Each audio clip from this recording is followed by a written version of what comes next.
அனைவருக்கும் வணக்கம். அகத்தவம் ஆண்டின் ஒவ்வொரு நாளும் ஜனவரி 29 ஜேம்ஸ் அலன் அவர்கள் புக் ஆஃப் மெடிடேஷன் என்ற அந்த நூலில் என்ன பகிர்ந்துள்ளார் என்பதை முதலில் தமிழ் மொழியில் காண்போம்.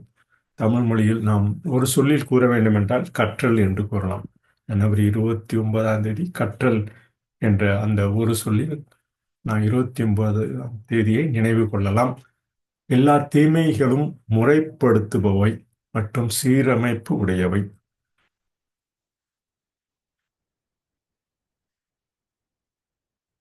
நிரந்தரமானவை அல்ல. எல்லா தீமைகளும் முறைப்படுத்துபவை மற்றும் சீரமைப்பு உடையவை, நிரந்தரமானவை அல்ல.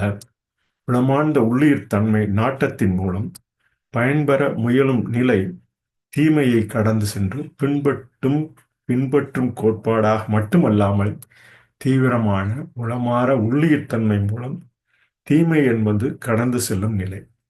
தம்மில் உருவாக்கப்பட்ட நிழல் என்பதை ஒரு கோட்பாடாக மட்டும் வைத்துக் கொள்ளாமல் உணர முயலுங்கள். உங்கள் வலிகள், துக்கங்கள் மற்றும் இன்னல்கள் அனைத்தும் செயல்முறையால் உங்களிடம் வந்துள்ளன. அவை உங்களுக்கு மாறாத தகுதியான சரியான சட்டம். முதலில் சகித்து பின்னர் அவற்றை புரிந்து கொள்வதன் மூலம் நீங்கள் வலிமையும் மதிநுட்பமுடையவராகவும் சிறந்தவராகவும் உருவாக்கப்படுவீர்கள் என ஜேம்ஸ் அலன் அவர்கள் 29 பகிர்ந்துள்ளார்.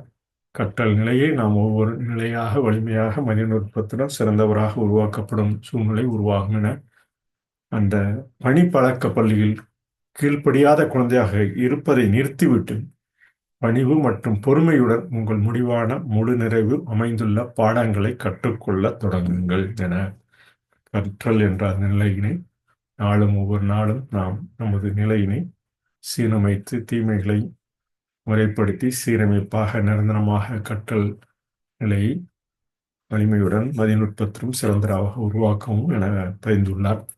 What he says in English on January 29th, we can say it in acrostic: to learn, trying overall literary engagement, ascertains, regulates nationality.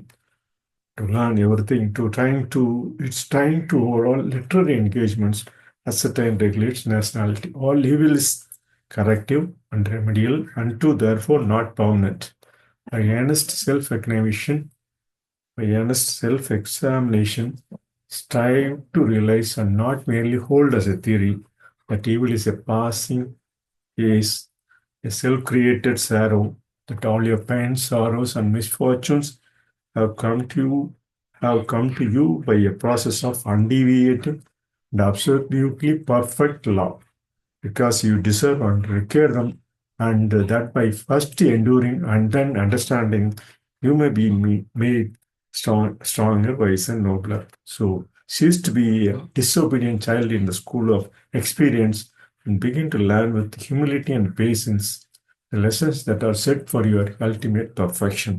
So all evil is corrective and remedial, and therefore not permanent.